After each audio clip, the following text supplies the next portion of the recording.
organisée, puisqu'il y a une partie du mouvement écolo qui n'est pas réductible en fait à l'organisation politique elle-même. L'écologie, c'est à la fois une science, c'est un mouvement social, c'est un mouvement intellectuel, et ça a été aussi, alors pas partout d'ailleurs, un mouvement politique. Et je dis pas partout parce qu'au fond, c'est une réalité qui concerne de manière très précise l'Europe occidentale en tant que telle, en fait, et pas avec le même succès. Moi qui étais parlementaire des Français établis à l'étranger pendant 5 ans, et notamment en Amérique latine et dans les Caraïbes, un continent où je suis né, que j'ai parcouru en long et en large, on ne peut pas dire que cette réalité politique que nous connaissons en France depuis 84 ou que les Allemands connaissent depuis le début des années 80 avec les Grünen soit transposable. On a en Amérique latine aujourd'hui, par exemple, des conflits partout sur le continent qui sont des conflits écologiques. Au sens le plus noble du terme, c'est des conflits autour de la question extractiviste, que ce soit le pétrole, que ce soit les mines, que ce soit les barrages. Et pour autant, quand on s'attarde sur la réalité politique de chaque pays, on trouve difficilement des organisations qui se définissent comme des partis écologiques. Et quand on en trouve, on a simplement envie de partir en courant, comme c'est le cas au Mexique, où on a un parti écologique dynastique, corrompu, faisant la promotion de la peine de mort. Donc c'est quand même une réalité très conjoncturelle dans un espace géographique, politique assez récent, qui est celui de l'Europe occidentale. Alors, ce qui est intéressant, c'est de voir aussi, comme Mathilde l'a fait tout à l'heure, c'est comment on fait son entrée dans l'écologie politique. Moi, je l'ai faite à la fin des années 80, en finissant de franchir le pas réellement au début des années 90. Et j'explique pourquoi, parce que c'est intéressant et il y a des échos de ces débats-là encore aujourd'hui. Euh, Jeune militant au lycée, j'ai 47 ans, donc c'était dans les années 80, c'était la fameuse mobilisation de Vaquet. Pour moi, il y a deux événements importants, il y en a plein d'autres, mais qui m'ont marqué, moi, comme militant. C'était à la fois Tchernobyl et cette mobilisation lycéenne. C'était ma première mobilisation, moi j'étais en première à l'époque. Et donc, je cherche, en fait, à m'engager. Je viens d'une famille de réfugiés politiques, donc, où la politique est toujours une chose très noble et fait partie de la réalité même quotidienne à table. Et puis elle a façonné nos vies. Et je fais le tour en fait des organisations existantes. Et je me souviens que j'hésite beaucoup pendant très longtemps, pendant 3 4 ans, tout simplement parce qu'à l'époque, le mouvement écologiste, je n'utiliserai pas le terme d'autonomie parce il recoupe d'autres significations, se construit autour d'une idée qui est celle de l'équidistance de la famille écologiste avec l'ensemble des familles politiques. Et rappelez-vous, dans ces années-là, c'est l'émergence du Front National. Et ça m'avait profondément heurté, choqué et éloigné des écolos, les déclarations d'Antoine Vechter qui, à chaque fois qu'il était interrogé, se prononçait en faveur de cette équidistance. Et c'est quelque chose qui n'a pas disparu aujourd'hui chez les environnementalistes ou les écologistes, que de prétendre qu'effectivement on est vert contre tous. Et donc le tous, c'est tout le monde. Et il n'y a pas de proximité ou d'affinité plus grande avec les uns ou les autres. Et le refus du groupe écolo au Parlement européen de lever l'immunité parlementaire de Jean-Marie Le Pen. Donc je m'étais dit, c'est une grille de lecture qui, moi, me convainc. Tchernobyl, pour moi, ça avait été profondément marquant. D'abord, une prise de conscience sur les dérives du progrès, les dangers que le progrès peut représenter quand il est pas maîtrisé, et puis également le sens des défis qu'on a à affronter. C'est-à-dire, rappelez-vous, c'est la pollution n'a pas de frontières, et donc je ne crois pas aux frontières, pas plus hier qu'aujourd'hui. Je continue à croire qu'il faut régulariser, que les frontières doivent sauter. Voilà. C'est des choses aussi qui sont en débat aujourd'hui, et notamment sur la question migratoire. C'est ce qui fait de moi un cosmopolite, et donc qui s'inscrit avec parfois beaucoup d'empathie et de bienveillance, mais quelques difficultés, dans un mouvement plus large qui a une tradition plus jacobine, plus républicaine. C'est des débats qui continuent à traverser en fait le camp progressiste. Et donc à partir du moment où la planète écolo se réconfigure, en fait, parce qu'on a l'impression, à juste titre d'ailleurs, elle se refonde, elle se recrée, elle se redéfinit à peu près tous les 10 ans. On a, à la fin des années 80 et au début des années 90, la formation d'un mouvement écolo qui se dit partie prenante d'un mouvement plus large qui est celui de la gauche avec Génération Écologie. Ça peut surprendre aujourd'hui, mais c'était la différence entre Génération Écologie et les Verts. Les Verts, c'était l'équidistance. Génération Écologie, c'était l'appartenance à un camp, entre guillemets, du progrès et la capacité, en fait, à un moment donné, de pouvoir tisser des alliances plus larges pour accéder au pouvoir. C'est aussi une question difficile, la question du rapport à la conquête du pouvoir, tant la méfiance chez les écologistes vis-à-vis de l'État est fondée, est ancienne et légitime d'ailleurs. C'est une des raisons pour lesquelles, contrairement à Mathilde, moi je n'avais pas fait le choix de la commission développement durable, j'avais fait le choix en fait de la commission des lois quand j'étais parlementaire, parce que je pense, et je continue à le penser, qu'il se joue, quand on est écologiste, une question fondamentale qui est la question de la liberté, des libertés fondamentales et du rapport à l'État. Et je vous rappelle que dans la Déclaration universelle des droits de l'homme, quand l'article 8 fait référence à la liberté, c'est la liberté face au pouvoir absolu de l'État. Et je continue à croire que dans la mutation de l'État libéral ou capitaliste, il y a toujours ce danger-là, ce danger de contrôle, et il est de plus en plus accentué, et notamment aujourd'hui avec la capacité qu'ont les États de maîtriser nos données, et pas que les États, mais les États aussi, de mettre en place des outils de surveillance de masse. Et on l'assiste aujourd'hui dans le monde occidental à une dérive sécuritaire sans commune mesure à ce qu'on a pu imaginer dans les années 60 et 70, quand on était libertaire et en tout cas anti-étatiste. C'est donc dans ce cadre-là que moi je fais mon entrée dans l'écologie politique. Et tous ces débats, en fait, n'ont jamais été tranchés. C'est une sorte de mariage incertain, très instable, quand le mouvement écolo se fonde.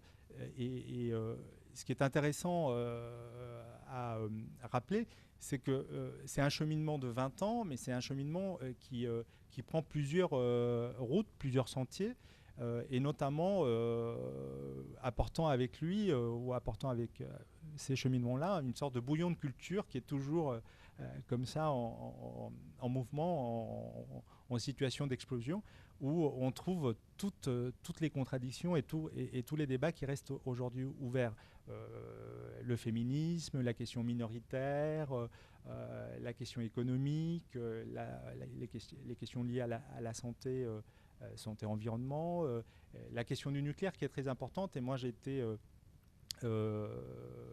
évidemment très favorable au moment où la France insoumise a engagé sa réflexion et a organisé sa votation interne pour que la question du nucléaire soit une des premières campagnes, parce qu'il se joue dans le nucléaire une histoire très française en fait. C'est à la fois, comme l'a dit Mathilde, une question énergétique, c'est une question démocratique, et c'est aussi une question typiquement d'un État autoritaire propre à la Ve République. C'est une question qui n'a jamais été débattue, ni au Parlement, ni dans la société. Et donc je me félicite en effet que cette campagne ne reprenne pas simplement des mots d'ordre très anciens du mouvement écolo sur la sortie du nucléaire, mais qui lie pour une fois, et je pense qu'il faut le souligner avec beaucoup de vigueur, qu'un parti dont le candidat a réussi à faire plus de 19% à l'élection présidentielle essaye, ou en tout cas tente, de s'attaquer avec la même détermination au nucléaire civil, mais également au nucléaire militaire. Parce que souvent, dans le mouvement antinucléaire, la barrière du nucléaire militaire était si élevée, si inatteignable, qu'on a mis cette question un peu de côté sans jamais s'y attaquer frontalement. Et quand vous prenez les déclarations même de ceux et de celles qui semblent avoir évolué sur la question du nucléaire, il n'est jamais question du nucléaire militaire. Donc moi, je participe à cette campagne avec d'autant plus de détermination. Je crois aussi que le mouvement écolo, et peut-être que je vais m'inscrire un peu en porte-à-faux, mais pas tant que ça en fait, parce que ça a été dit lors de l'introduction, vit sur des mythes et a vécu sur des mythes très longtemps, c'est-à-dire la tentative de constitution d'un mouvement unique, c'est aussi le mythe qu'on peut, au sein d'une même famille, regrouper, enfin, au sein d'une même organisation, regrouper toutes les familles de l'écologie. Et les familles de l'écologie, elles sont très diverses. Alors, parfois, elles arrivent à coexister avec cette idée que la conquête du pouvoir est proche et donc que les rétributions symboliques que la politique peut octroyer à celles et à ceux qui militent sont à portée de main. Donc ça permet quand même de calmer les ardeurs des uns et des autres. Et puis, dans des périodes de mouvement, des périodes de redéfinition des enjeux, et ben, ces contradictions, elles explosent à la figure. Et on le voit aujourd'hui avec l'existence de plusieurs écologies. Moi, je ne dirais pas, par exemple, que les uns ne sont pas des écolos, sont plutôt des lobbyistes. Non, je pense qu'il y a une écologie libérale qui s'accommode des mutations du capitalisme. Et on a eu ces débats-là très longtemps, historiquement, dans le mouvement écolo, où des gens qui étaient très favorables à ce qu'on a appelé à une époque dans les débats internes la stratégie de la crémaillère, c'est-à-dire la toute petite avancée est bonne à prendre, puisque l'urgence est telle qu'au fond, on n'a pas le temps d'attendre la révolution ou le grand soir. Et puis, il y a ce qu'on pourrait appeler une écologie social-démocrate, au fond, qui demande un peu de régulation sans s'attaquer au cœur du système. Et puis, une écologie qui, en France, a toujours été parfois mal vue, en tout cas, qui n'a pas eu le succès qu'elle connaît peut-être dans d'autres pays, une écologie de rupture, une écologie radicale. Elle a souvent été accusée dans les débats publics comme étant une sorte de traduction contemporaine d'une écologie naturaliste, un peu réactionnaire, d'une écologie profonde, comme on l'appelle dans le monde anglo-saxon. Elle existe aujourd'hui dans des groupes constitués, comme chez les zadistes. C'est une écologie qui se réclame de penseurs nord-américains parfois. Et donc ces écologies-là qui ont pu cohabiter pendant un temps limité, aujourd'hui, en raison des contradictions de la période, finalement, leurs affrontements éclatent au grand jour. Et donc, on a dans le gouvernement Macron quelqu'un comme Nicolas Hulot, dans la majorité de Macron, des gens comme Orphelin, mais pas que lui, d'autres, qui se réclament de cette écologie de la croissance verte, le capitalisme Assad extraordinaire, qui offre des niches incroyables d'innovation et de modernisation. Et donc, on peut effectivement se dire que les progrès de la technique feront que dans les années qui viennent, on aura la possibilité de rouler toujours autant, toujours aussi massivement, et on pollue moins. Moi, je ne crois pas à ça, et c'est pour ça que je pense qu'aujourd'hui, le temps est venu de cliver le débat politique, en tout cas dans une stratégie de clarification, de permettre que les enjeux soient redéfinis. Je n'ai jamais été de ceux qui pensent que l'histoire est linéaire. C'est pour ça aussi que j'ai choisi l'écologie plutôt que les mouvements issus du mouvement ouvrier.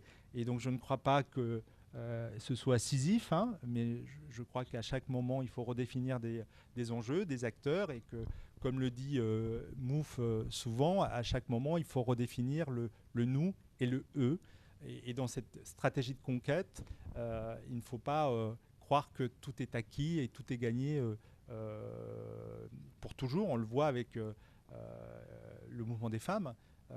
Si on n'y prend pas garde, les conquêtes qu'on avait pu obtenir à une époque sont battues en brèche très rapidement. Et c'est la même chose pour les écolos. Il n'en reste pas moins qu'il y a une difficulté dans cette affaire, c'est que la crise écologique, qui pour moi regroupe à la fois la crise économique du système, la crise démocratique, c'est une crise systémique et d'ensemble, elle est si urgente aujourd'hui que ce qui semble gagner une partie du mouvement écolo historique, enfin ces militants qui depuis 30 ou 40 ans ont œuvré contre le nucléaire, pour un meilleur partage des richesses, pour éliminer le poids des lobbies, c'est une forme de mélancolie en fait. De désespérance face à cet effondrement qui vient, sans que, alors même que tout le monde a la crise écologique aux lèvres, les décisions qui sont prises sont loin de nous permettre de l'affronter vraiment. Et je crois que dans le contexte actuel, le pari fait par la France insoumise est un pari audacieux. Je ne suis pas sûr qu'il soit victorieux, mais c'est un pari intéressant d'abord de repolitiser les enjeux, de réintroduire du conflit. Et c'est pour ça que quand on réintroduit du conflit, la question de l'intérêt général devient problématique. Et là-dessus, je te rejoins, parce que la question de l'intérêt général, elle peut se vivre de plusieurs façons, c'est-à-dire dans une sorte de consensus très large et à très faible dose de transformation. Et je ne crois pas qu'il faille utiliser le terme, ou en tout cas l'expression d'intérêt général, même si je pense, sur le fond, que l'écologie, c'est la politique de l'intérêt général, mais en redéfinissant en permanence sur chaque enjeu le nous et le eux, il faut repartir de choses très concrètes, très précises. Et de ce point de vue-là, alors qu'il ne se définit pas comme un écologiste, et je ne pense pas qu'il le soit vraiment, je trouve qu'en dehors de Mathilde, dans le groupe par exemple de la France Insoumise, celui qui fait un travail extraordinaire d'imaginaire et donc forcément de politique s'appelle François Ruffin, parce qu'il part de ce que nous vivons au quotidien. Et je crois que l'écologie, pour créer du nous et du eux, pour réintroduire du conflit, c'est partir de ce qui nous définit au quotidien. Et c'est pour ça que moi j'ai été très heureux, par exemple, de revenir à Notre-Dame-des-Landes, parce que c'est une bataille ancrée, c'est une bataille portée et incarnée. Ce n'est pas un débat technocratique. Ce sont des gens qui se sont battus pour des terres, pour un mode de vie, pour une façon de concevoir la civilisation. Et dans ce bouillon de culture, dans ce bocage, en fait, on y trouve aussi toutes les contradictions. C'est-à-dire que je regardais l'affiche qui appelait au rassemblement de Notre-Dame-des-Landes. Je ne sais pas si vous vous rappelez, il était dit « Enracinons l'avenir ». Et c'est un peu drôle.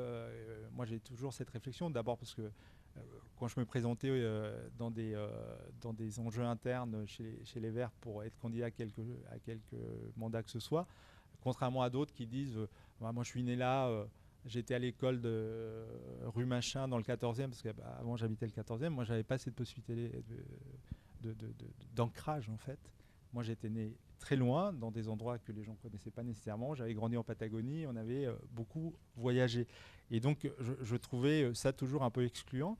Et c'est vrai que quand on regarde l'affiche, on se dit au fond qu'il y a toujours cette tentative un peu magique, un peu audacieuse, et qui n'est pas toujours couronnée de succès, d'allier toutes les familles de l'écologie. Parce que l'enracinement, au fond, c'est aussi un débat très philosophique et porté par des penseurs relativement conservateurs. Quelqu'un comme Chantal Delsol, je ne sais pas si vous la connaissez, qui est la femme de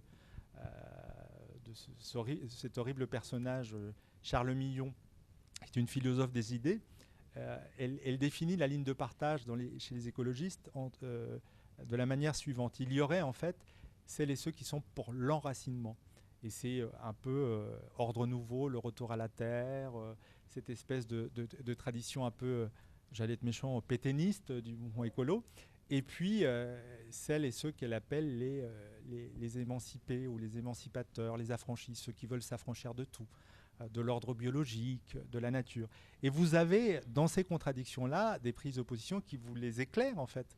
Par exemple, quelqu'un comme Beauvais, qui est très marqué par élus les charbonneaux en fait, un peu comme Noël Mamère, mais n'évoluons pas tout à fait dans la même tradition finalement.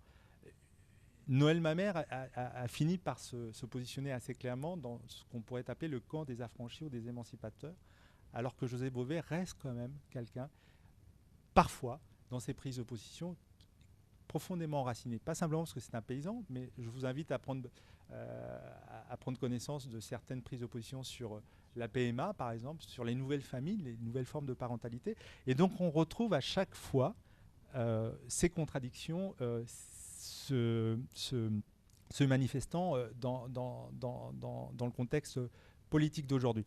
Donc, l'écologie est en redéfinition, comme tout le paysage politique aujourd'hui.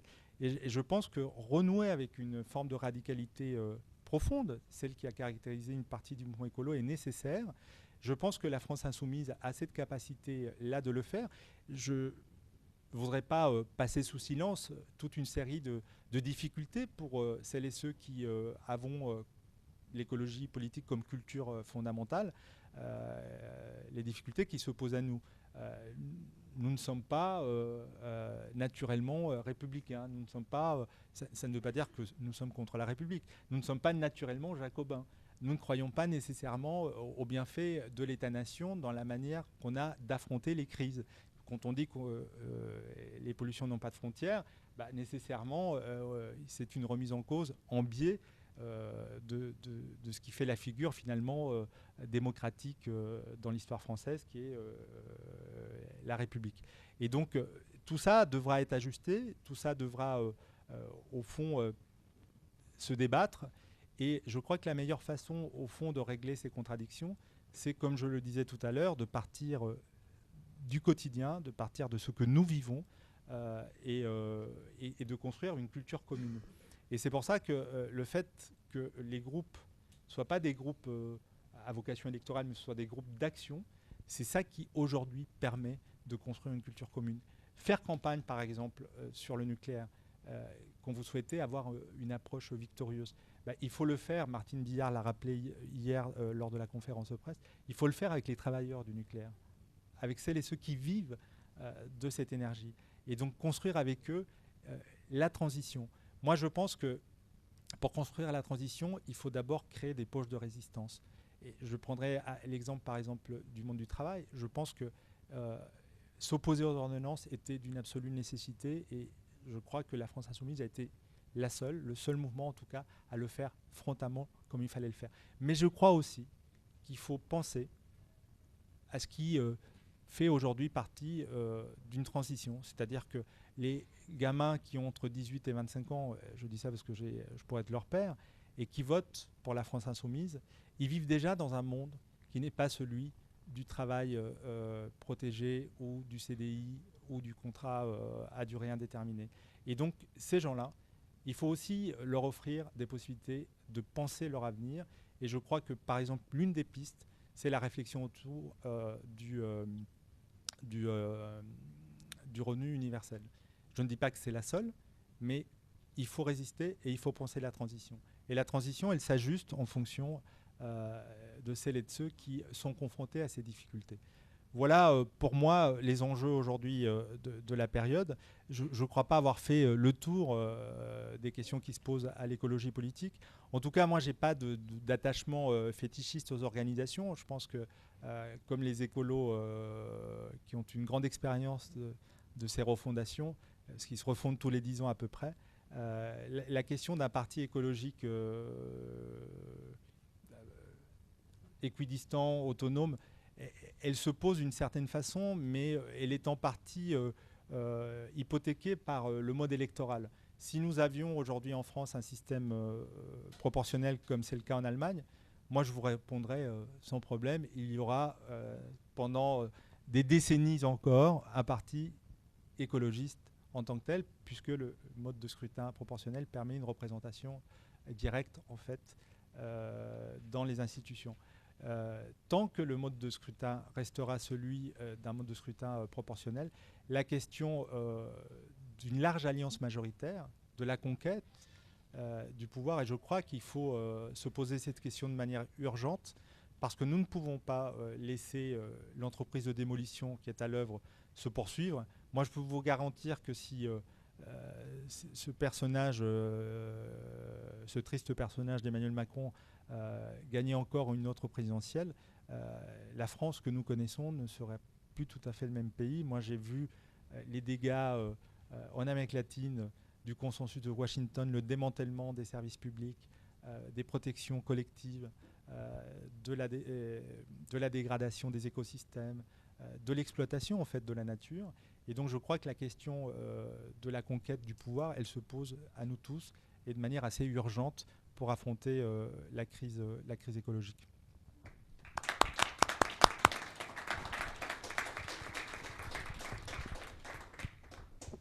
Alors, merci bien. C'est intéressant aussi, tu as employé l'expression parti politique à propos de la France Insoumise. C'est amusant parce que c'est une des questions qui est débattue dans le mouvement. Je crois que c'est important qu'on soit des groupes d'action et en même temps, on a besoin de ces moments de